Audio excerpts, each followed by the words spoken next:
On today's episode of the MilCom Founders Podcast, we'll meet David Brown-Dawson, founder of LeadCommGym and Palm, a growth intelligence platform that helps professionals turn real-time feedback into actionable career insights.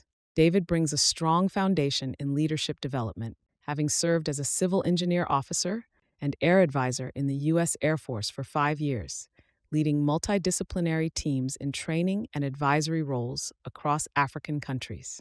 After his military service, he earned his MBA from UC Berkeley, Haas School of Business, with a focus on leadership development and real estate finance, before transitioning into entrepreneurship and executive coaching. As a certified working genius facilitator and IPEC core energy coach, David creates spaces where high achievers can communicate with clarity, lead with agency, and live with intention, helping teams and individuals thrive through change and build resilient leadership skills. Welcome to the MilCom Founders Podcast, where we champion and celebrate military community business founders. In each episode, we will talk with a MilCom business founder to learn how they work through various obstacles and opportunities in business and in life. I'm your host, Rod Loches. Let's meet today's guest.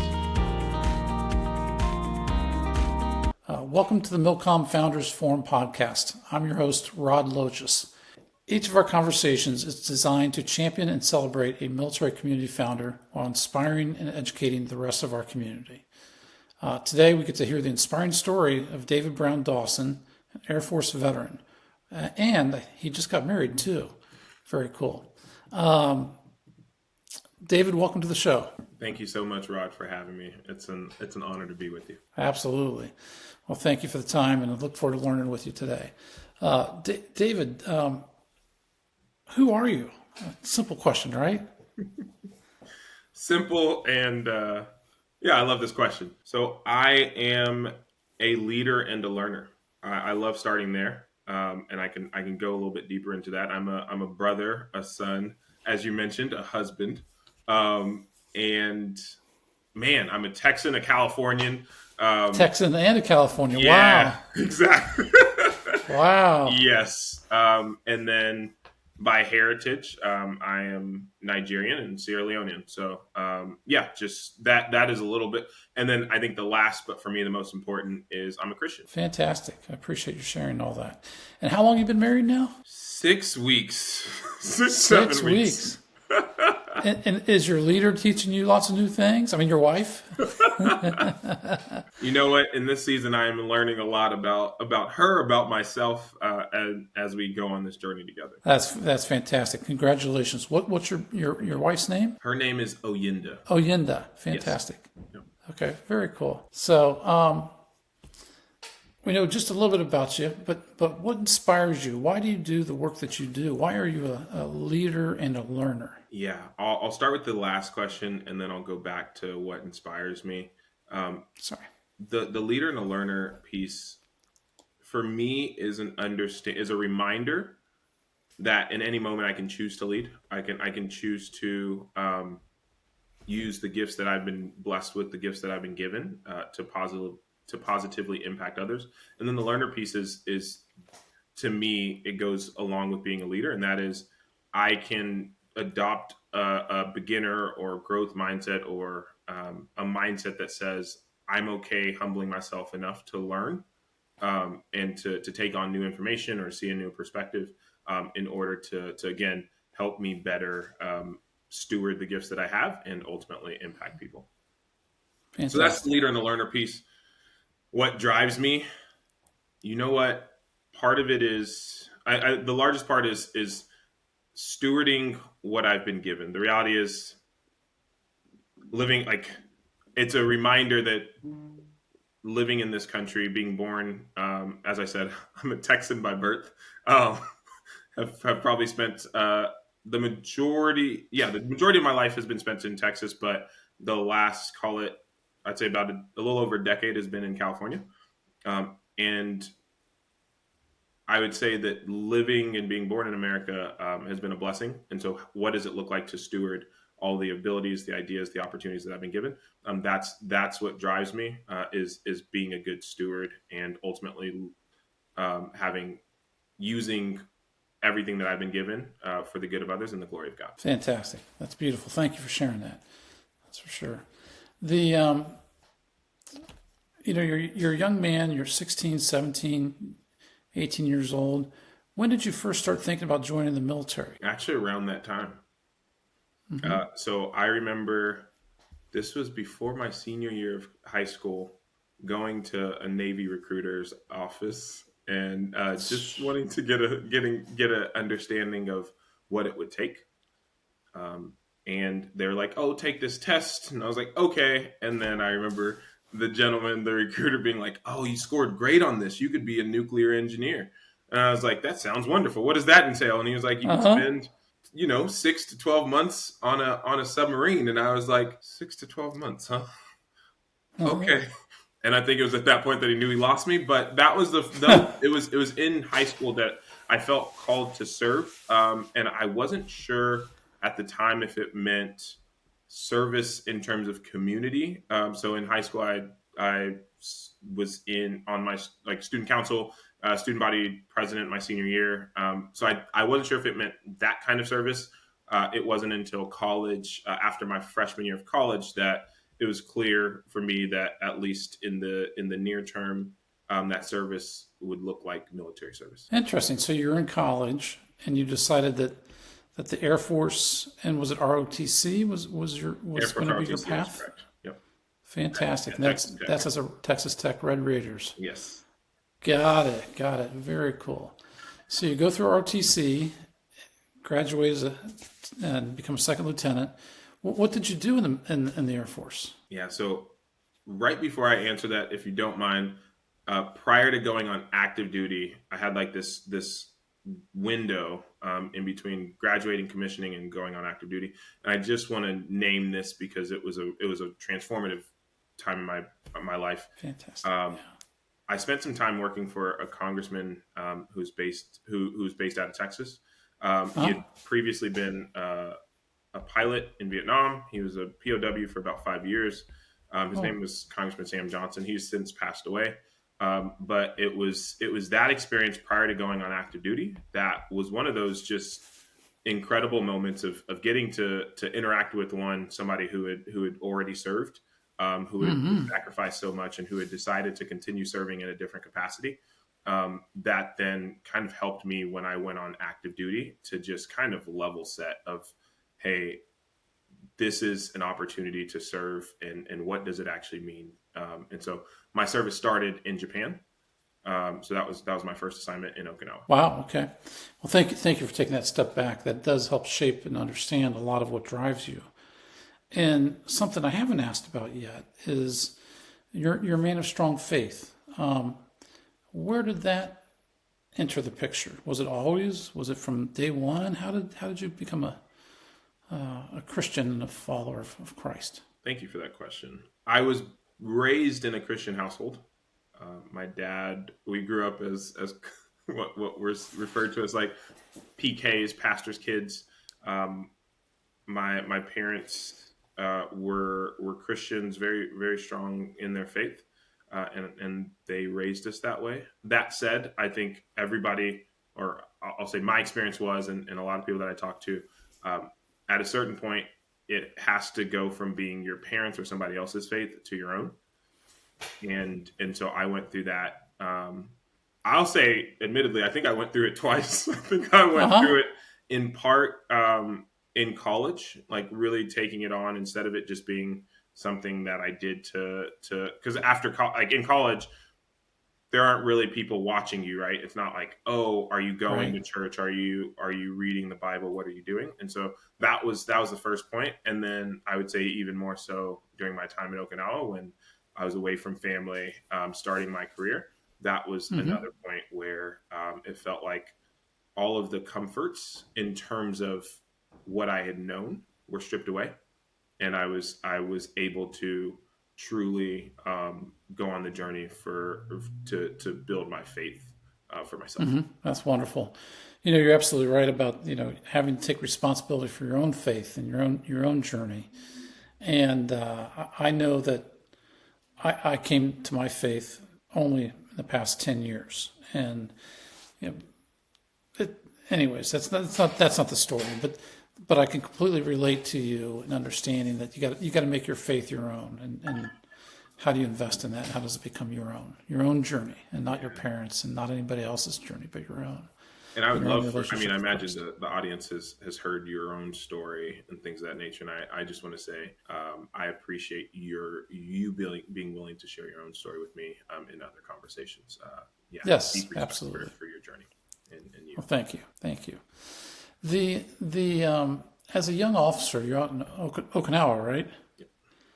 Yep. And you're growing, and you're second lieutenant, maybe first lieutenant at some point out there.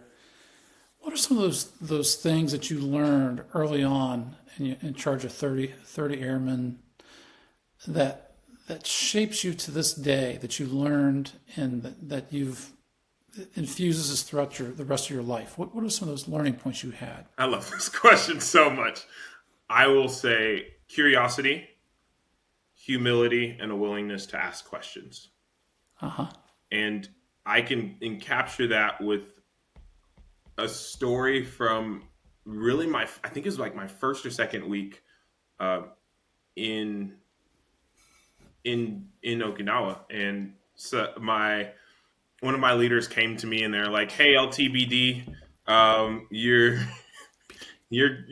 going to be the ADR OIC. You're going to be the ADR OIC." And I was like, I know what OIC stands for. I was like, I don't know what ADR stands for. And so I was like, what does that stand for? And they're like, "You're going to be the airfield damage repair officer in charge."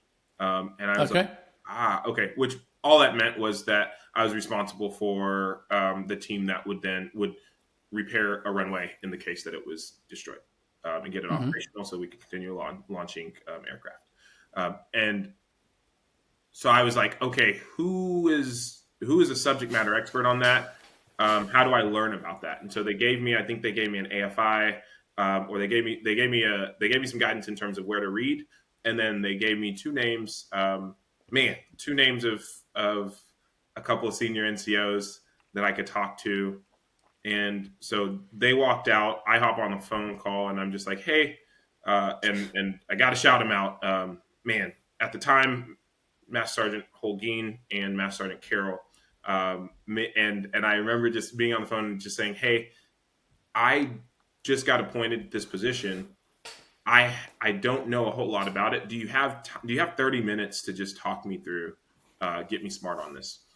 And they were gracious. They're like, "Come on over. We'll talk through it in about 30 minutes." And I was like, okay. So I looked up the info, like obviously go to the instructions and look it up and see what I can learn on my own. And then 30 minutes later, I'm in their office. And instead of them just spending 30 minutes with me, we were whiteboarding for probably about 60 to 90 minutes. Wow. They were just like, they were answering all of my questions. They were really just stepping me through the process and what I need to be aware of and what I should be mindful of. And that then set the scene for the rest of my time. So I was there for about 3 years. I was in that role for, I think, at least 2 years. And we did joint exercises with the Marines, with the Navy, with the Japanese Air Self-Defense Force. So through all that initial conversation and that initial time of being humble enough to ask, right? Ask for time and then asking questions and then being curious. That set the foundation for a successful tenure, if you will, as ADR OIC. I would say those are some of the early. That was an early situation for me that I was like, man. And even when I was leaving, I don't think I fully realized the impact that it had on them. But when I was leaving Kadena, I remember they were at my going away and they brought it up and they were just like, that was one of the moments that we recognized that you at the time, you're right. When I first took that role, I was second lieutenant. By the time I was leaving Japan, I was a first lieutenant. They're like, that was the time that we knew Lieutenant Brown-Dawson was a little bit different. And that because he was willing to come to us and just ask us questions and not think that he knew everything or needed to know everything. Absolutely. Listen, learn, lead. Absolutely. Very cool. And then, so you go from Okinawa, then you went, so where'd you go after that? Yeah, so after Okinawa, I went to New Jersey. Okay. And Sushi's not as good there. You asked some of the things that shaped my time. One of them was knowing that as leader, like the impact that leaders can have, both from the standpoint of a leader, like leading teams, but also the people who led me. And so I'll never forget, one of my commanders brought me into her office right when it was time to put in for our next assignments. And she was like, hey, she was relatively new, and she was like, I've heard enough about you to know that you do good work, and I'm willing to go to bat for you, but you're going to have to be honest about what you want next. She was like, we don't know each other all that much, but if you're willing to be honest, we can work together and see what we can make happen. And I still remember sitting in that office and being like, I don't know, all right, why not? And I told her, I was like, for my next assignment, I don't want to do traditional base civil engineering. And I was, and I loved what I was doing, but I wanted to just get exposure to more. I just wanted to see other parts of the Air Force and just see other pieces. So long story less long, I'll say. Yeah. We end up sitting down, looking through the list of opportunities, and coming across this air advisor position, which neither of us really knew much about, but we ended up making. She made some phone calls so that we could learn more, and ultimately went to New Jersey. Spent about 3 months learning French, and then was ultimately led multidisciplinary teams to African countries as an air advisor. So it was an opportunity that it was the best job I could have ever found in the Air Force, because it allowed me to work with a larger swath of the Air Force population, meaning everybody from maintainers to LRO, like to logistics people, to pilots, to like we had a team of about 70 to 80 people, air advisors, and we would put these packages together for 2 to 5 weeks at a time to go to these African countries and work with our embassies in country, and ultimately add value either via training or education, whatever the thing was that our partner military forces needed. You know, this is a compliment. This is truly a compliment, David. I would have never guessed that you are a civil engineer or an engineer of any type. You know how to communicate, you know how to engage, you know how to inspire. Are you sure that you graduated with a civil engineer degree? I appreciate that. Yes, those late nights. Yes, I'm definitely sure I did. Okay. I just want to make sure of that. That's an unusual. For you to have the technical background in that, and now I understand why you're the airfield engineer per se, but I give you a lot of compliment of being able to take that soft skill that you do with leadership and combine it with the hard sciences. That's pretty cool. Thank you. I appreciate and not a lot of people have both sides of the house. It's hard to have both sides of the house, you know. And, I call it being a translator, translating tech to business or whatever. Yeah. But being a translator is so important, and you did it when you went to Africa and different places. I mean, setting up those and being a translator is building those relationships that you did quickly, building that trust and that transparency. That's hard to do.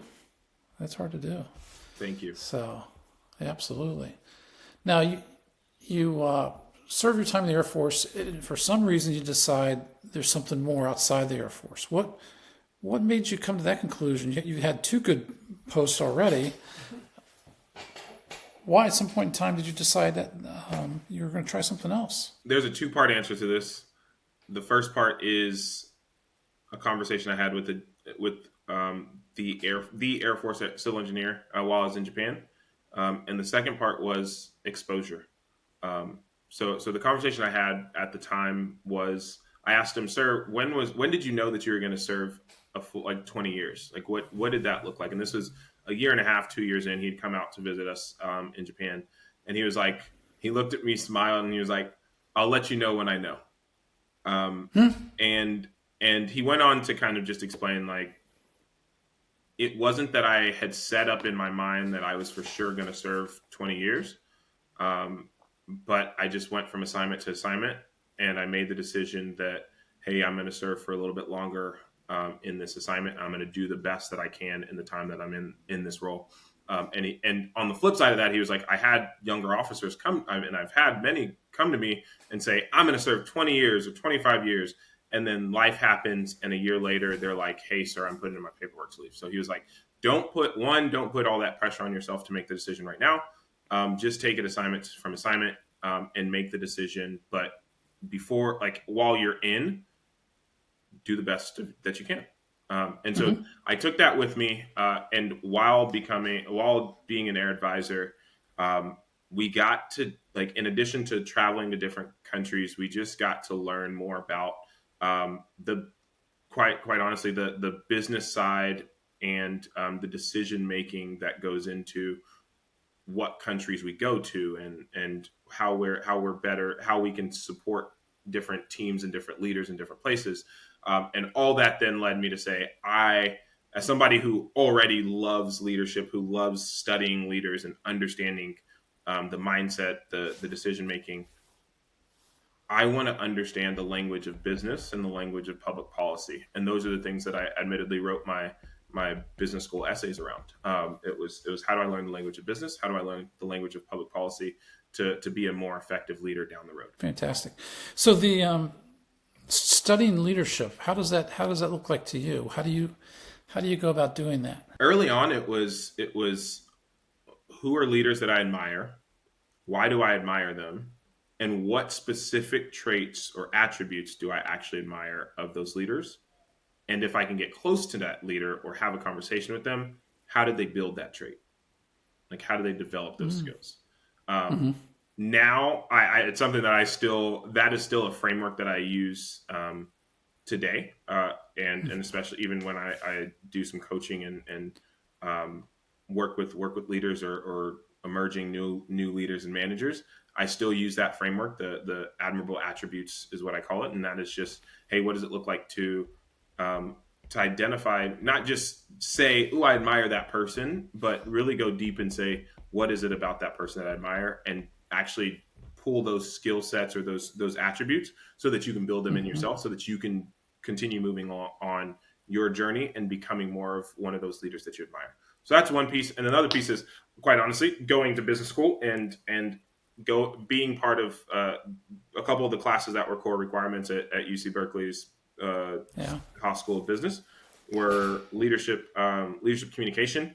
So that class was a speech class, but also like an emotional intelligence class and a learning about self-awareness class, which one of the first, the question that you started our conversation with, like, who is David Brown-Dawson, or who am I? That was one of the first speeches that we had to give, like a who am I speech, and ultimately was a graduate student instructor for that class my second year. And then another class called Leading People, which was really a leadership psychology class. And so taking classes like that and a number of other ones, going on the journey to get certified as an executive and leadership coach. Those are ways that I continue to study leadership, in addition to just identifying people and leaders that I admire or that have attributes that I admire, and trying to learn how they built those. Absolutely. A student of life and leadership is what I'm hearing. So that's very cool. I like that's that. Always learning, always growing. Now, before we get into the business side, there's two things that I know you've done I want to hear a little bit more about. First of all is Why Build? It's an organization you're involved in. What made you decide to get involved with this organization, and how's it going? What's a learning thing you've learned from that? So Why Build was started by two very close friends, Candace Thurmond and Austin Perry. They are both also in the real estate space. And it was something that we'd had conversations around about, hey, let me just be direct. There's not many African Americans, Black people in the real estate space. So what does it look like to create a organization that allows us to see more of us and to provide some support. That way we don't feel like we're doing this alone. And so and this was, oh goodness, I think this was 2020, 2021, where we were like, no, let's actually take the time to build out something. So they led the charge. I was on the board for maybe 2 or 3 years before stepping down, just because I wanted to make sure that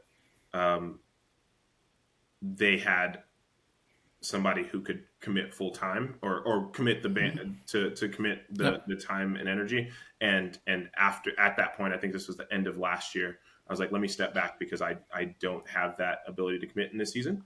But the program, man, I still work with them both them as leaders, but also the organization from a leadership development standpoint. So put on these workshops, these opportunities, leveraging my leadership development experience to further enhance these real estate professionals on their journey. Fantastic. Raising up others. That's fantastic. It's something that's a theme throughout your life. There's no doubt. Very cool.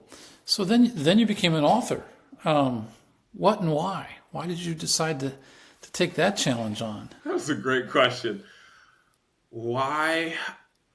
I mean, the honest answer is it felt like the idea was downloaded into my brain, and it wasn't going, and I could either stew on it, let time pass and be like, oh, I wonder what would have happened if I had just like tried it, or I could figure it out. So I remember there were even times sitting in the airport. I think the first time when I first wrote out the framework, we were sitting in the airport getting ready to take off on one of our missions, and I was just like whipped out a notebook and was like, I need to just scribble this out, and that was the start. So I actually started writing it towards the end of my time in the Air Force, and then finished it during business school, and that was was in business school from 2019 to 2021, and published it late summer of 2020. It was why I did it. I think part of it was also just I wanted to have a book. This is going to sound strange, but there's a show called Naked and Afraid. It's on Discovery Channel, and the idea behind it was they drop 2 people in a secluded or uninhabited area. They give them an area that they need to navigate to. They give them 21 days, and it's basically a survival show. And I kept thinking about life and my early career through the lens of us getting dropped into the world, and some of us getting dropped in with maps, and some of us getting or GPS, which was the show, and thinking about like sometimes in real life, people are dropped into the world or dropped into a space without a map, and without an ability to navigate effectively. So I was like, what does it look like to create a toolbox for a young leader, a young professional to kind of navigate their early career? What I did not realize in the process of writing it towards the end was that people in their 40s, 50s, and 60s would reach out and say, David, this book has made me rethink or made me reflect on my life. This has added value to me. I initially thought I was writing it for a younger audience. And what I found is that, as one of my mentors said, the concepts are evergreen. Yeah, and the name of the book is Enduring Urgency. Is that right? Yeah, Enduring Urgency. Thinking like a tortoise in a time of hares. So obviously the latter part, the subtitle is an ode to the tortoise and the hare.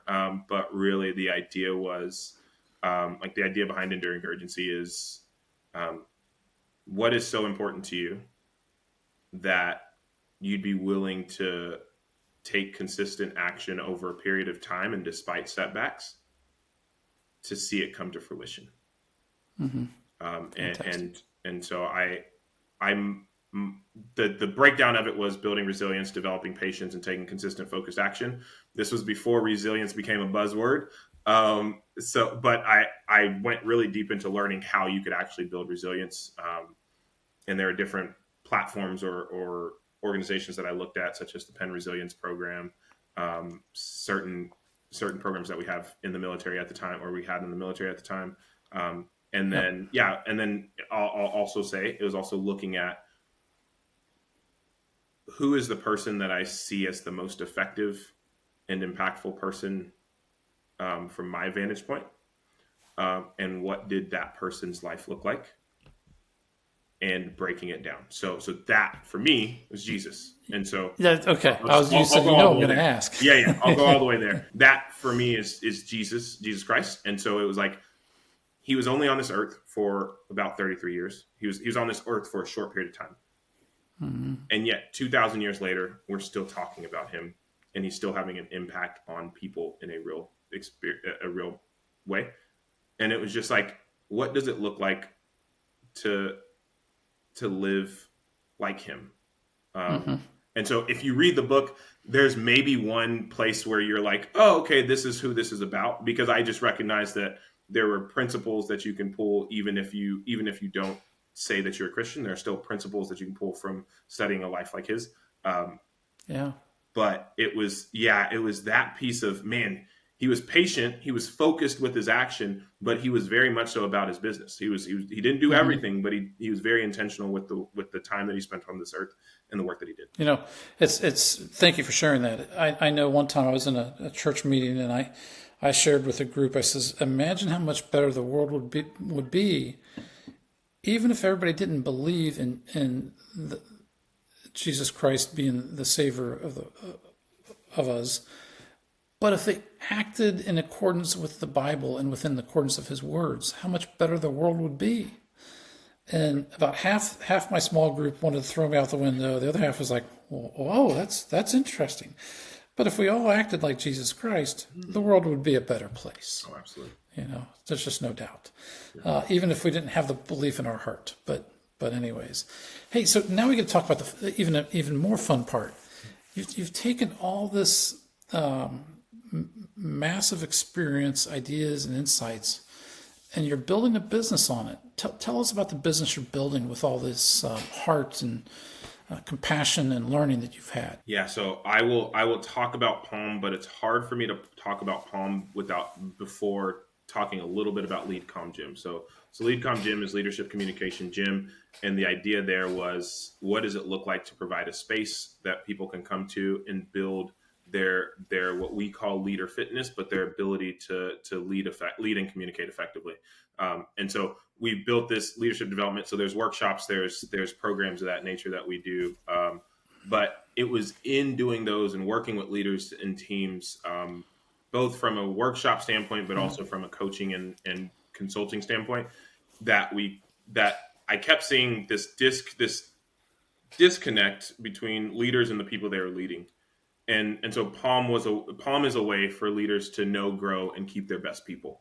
And yes, that sounds like a slogan or a buzzword, or like it sounds simple, but what we're really talking about is, what does it look like to help a manager that is managing 10 people, or a business owner that has 20, 30 people that they're leading or more. Mm-hmm. What does it look like to help them know their people a little bit better, and give them a tool to not just know them, but help support them? It's like to scale their support of their people, because we've seen that people will sometimes leave organizations where they don't see the ability to grow. Yeah. And then how do we help them retain that top talent?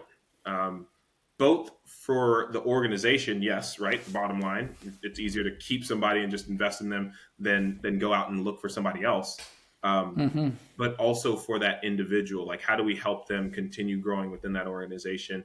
And then if and when they do decide to leave, they're better equipped for it, and they speak highly of that company as an alum of that company, as opposed to just leaving and not really speaking positively about them. Yeah, absolutely.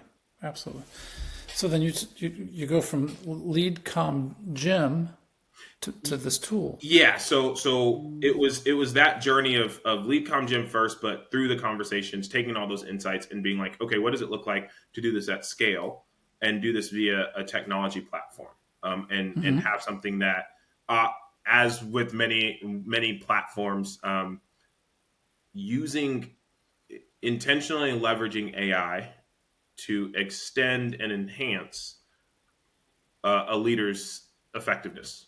From my perspective as a coach and as somebody who's led teams, technology can't completely eliminate the need for leadership. Right. It can enhance, if used well and if designed well, it can enhance a leader's effectiveness. And so that's what we've been developing, and that's what we've built with Palm. And that's what we're bringing into the marketplace now is a platform that solves a problem for the individual employee, which is helps them feel seen and feel valued and feel supported. It solves a problem for the manager, which is, hey, instead of having the manager figure out what are the insights for each of my team members, what do they actually need, what is the plan that I need to create? Okay, now I need to create it and build it for each person. Made that simplified that, saving managers time, but also giving them insights and recommendations. And then for HR teams, it's, okay, what does it look like to give you the insights that you need to ultimately retain the people, the team members, know your people, and ultimately help keep them and grow them within your organization by letting them see themselves in the future of the company. Very cool. You know, it seems so simple, right? But it's a big challenge that you're taking on. It's and I know I'm signed up for your stuff. Believe it or not, I will get to it and make that happen. But you know, in most businesses in America today, it's 100% about the people, helping them succeed, helping your other stakeholders succeed, your clients and everyone. And so any tool that can help our team members, why would we not use it, right? But in building this, what are some of the challenges you've faced in getting Palm out to business owners like myself? What are some of the challenges you're facing currently? I'll capture this in 3 buckets. Myself, the market, and communication. So when I say with myself, it would be inauthentic of me to say, oh, it's the challenges are all external. I think the biggest challenges of going from military to entrepreneur was self. And quite candidly, that was in part why I went down the route of coaching, because I was like, well, I can get certified as a coach and be able to add value to people, but I could also get coached along the way, and I'm going to need that. So part of it is me in moving from being more assertive, I think is the easiest way to say it. If I'm being as most direct, that's one piece of, hey, Rod, I need you to get on this platform. Hey, I see that you're thinking about signing up. Let's get your whole team signed up. Let's go. Let's keep moving forward. So that's one piece. The other piece is it's the market. I think there's a lot of leaders who are sitting in this space where they do want to invest in their people. They understand how challenging it is to. They're like, I was talking to one senior leader, and she was like, I love my people, but I hate performance reviews. I just hate them. And it was like, she loves growing. She loves the idea of growing her people, and she loves investing in them. Sure. But taking the time to fill out a performance review or document different things is just time consuming and not something that she enjoys doing. And that's something that we see repeatedly. And so it's that piece, but so that's beneficial because we can help with that. But at the same time, knowing or having to address this desire of, I don't even want to talk about or think about performance reviews. I want to spend as little time on them as possible. And I keep hearing AI, and I know we need to have a strategy for AI, and I know we can leverage AI, but I don't actually know how. And we still have to get the business done. We have the business to get done. So I'm working in the business. I haven't had enough time to step out of the business and work on the business. And so that's one of the challenges that it is meeting leaders, both managers and HR leaders and business owners where they are, to say, hey, we understand what your challenges are, but we're trying to make this as simple as possible for you. And that's where it gets into the final piece, which is communication. It's bridging the gap between where they are today and where they want to go and where they want to be, and the not just successful but enduring company that they want to build or that they have built, and be able to retain their top talent and grow their people internally. But it's painting that picture more intentionally and more succinctly to be able to say, hey, this is where you are today. We hear you. We see you. This is where we know you want to get to because we've had this conversation. We understand this is the platform that we can use to get you there. And hey, it's not just a platform, but it comes with some support that we move along with. Yeah, it's interesting because as AI becomes this massive thing, it's not coming. It's here.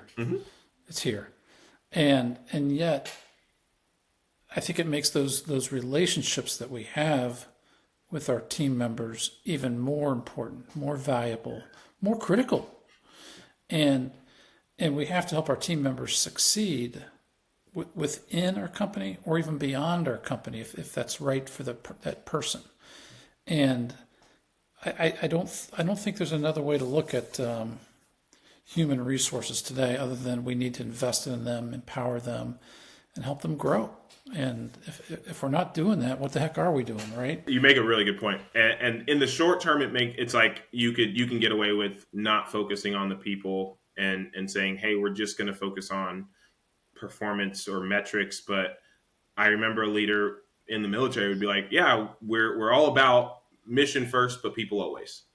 And the reality is, yes, you can still focus on the mission. You can still keep, whether for profit, you keep revenue, you can keep reducing costs, you can keep increasing revenue, you can keep reducing costs. But at the end of the day, if you're not focusing on your people, then at a certain point, your performance is not going to be what it could be if you invested in your people. That's right. You're building Palm. You lead with leadership and quite frankly, love for your fellow man. It's obvious.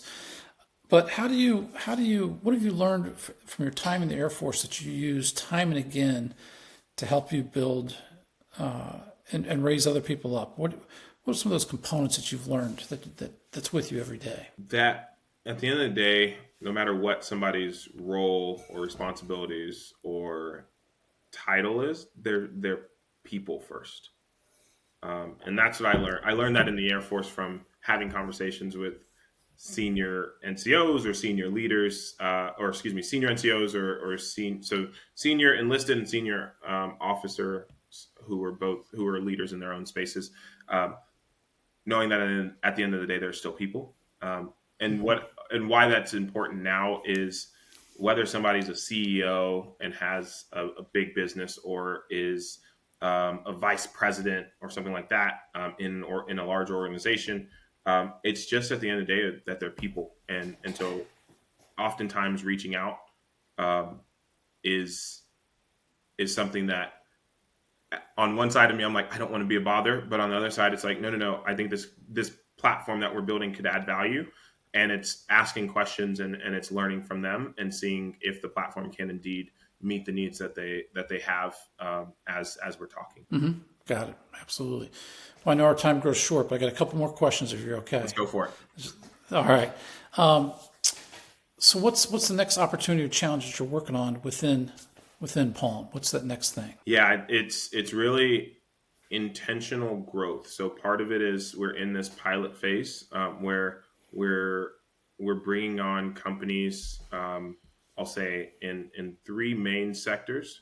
So professional services, nonprofits that have over a $5 million operating budget, and then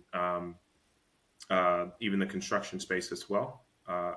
Within the professional services, even if I could drill down, we're saying like financial services and then credit unions, and in large part thanks to PenFed and our relationship with them, we're going down that route because there's a need for a modernized performance management and career development platform within the industry broadly, especially for those companies that are ranging from 30 to 300 people.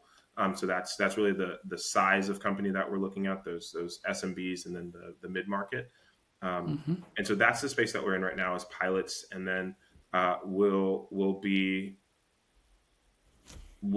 think it's really that, and possibly doing an angel round. That's where we're at right now. Is looking at an angel round. Got it. To really take this into more places and really start growing our own team so that we can continue to positively impact and onboard more companies. Fantastic. So, what's a question I should have asked you and I haven't asked you yet, David? Ooh. This is a good one. Yeah. Yeah. The first thing that comes to mind is like what I'm reading now, or what's a book that has actually shaped my perspective. Okay. Far away. And I'd love to hear your answer on this as well. But you know what? And this is funny because I'm looking at my bookshelf next to me. And you know what? I think the book that I have to pull is this one. And while I would love to, say it's my book, Enduring Urgency, it's not. It's actually a book that was written by a well-known author, Napoleon Hill, who wrote Think and Grow Rich, but it's not Think and Grow Rich. It's a book that gets me. Oh man, okay, I'm gonna try to do this. It gets me so excited and so focused. It's called Outwitting the Devil. I didn't know that one. And this book, this book is so powerful. When I tell you, like, they tell this story of, this book was written soon after Think and Grow Rich. It wasn't released for 70 years, until 70 years after it was written. And part of it was because Napoleon Hill's family knew that or felt that if it was published when it was written, it would produce so much blowback because of what it was talking about, and because of the stance that he took. So this book wasn't released until after he had died, after his wife had died, and after the next heir to the Napoleon Hill Foundation had also passed away. So it's the easiest way to describe this is it's written as a conversation between Napoleon and the devil. So it's written as this back and forth. And so already, if you're thinking the 1920s, 1930s, 1940s, already that's whoa. Yeah.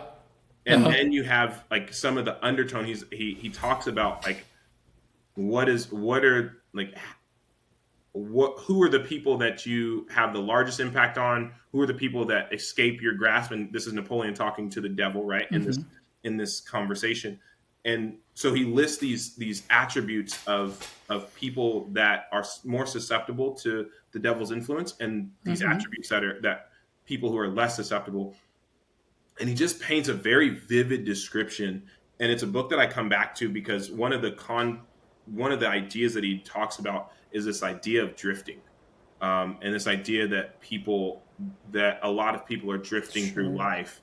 And this is why initially when we were building Palm, I kept referring to it as your career GPS, or something to help leaders and teams both navigate towards success, because this idea of so many people drifting through life is something that's really close to home. And I will say the final piece that really, going back to an early question, that drives me is this idea of actualizing human potential, helping people turn their potential into lasting impact, and then helping maximize team performance, instead of having both individuals and teams drifting along for any number of reasons, because of distractions, because they're afraid of what's going to happen. There's so many things. And I just think that even today, there are so many, I can name a ton of distractions. But this book just maps it out so well. And it's a book that I keep coming back to. I'll be reading that soon. I've heard of the book, but I never knew the title. I heard there's a book that he didn't release for decades. but I didn't know the title of it. I didn't know anything about that. But I will be, in fact, Think and Grow Rich. My grandpa gave me that book when I was about 20 years old. So I still have that. I still have that edition of the book. It's one of the few books I've kept forever. Yeah, so it's pretty cool. But thank you for sharing that. So what I'm on right now is I'm reading books about veteran founders. I'm currently reading about Fred Smith with FedEx, and it's been very interesting, inspiring.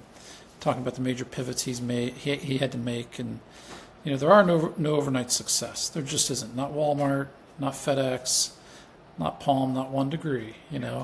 It's working overnight for decades to build our businesses is what it takes.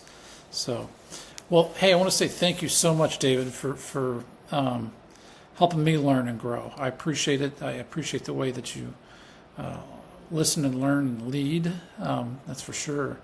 And as a small token of our appreciation, we're making a $100 donation in your name to the Dick Lojas Scholarship Fund, and that goes to the child of a veteran founder to attend either college or trade show. So just a small thank you. So I really appreciate it. Rod, I just want to appreciate you, one, for inviting me onto this platform, two, for trusting me with your audience, and three, for the conversations that we've had outside of this, where you've answered questions or just poured into me. I don't know if everybody that listens to this knows all of the work that you do beyond through One Degree and beyond. But I just want to say thank you for being involved in the PenFed Foundation, which is how we met, and then continuing to just be a thought partner and really share your wisdom with me in this season, because you're right. There are no overnight successes, it is a challenging but fun road that I've been on, that we've been on, and so just very thankful. Absolutely, thank you so much. Thanks for joining us on the MilCom Founders Podcast. If you know a MilCom founder with a story to share, reach out to us at milcomfounders.com. For each guest on our show, One Degree Financial donates $100 to the Dick Lojas Veteran Entrepreneur Scholarship Fund, supporting education for children of a MilCom business owner. Stay ready.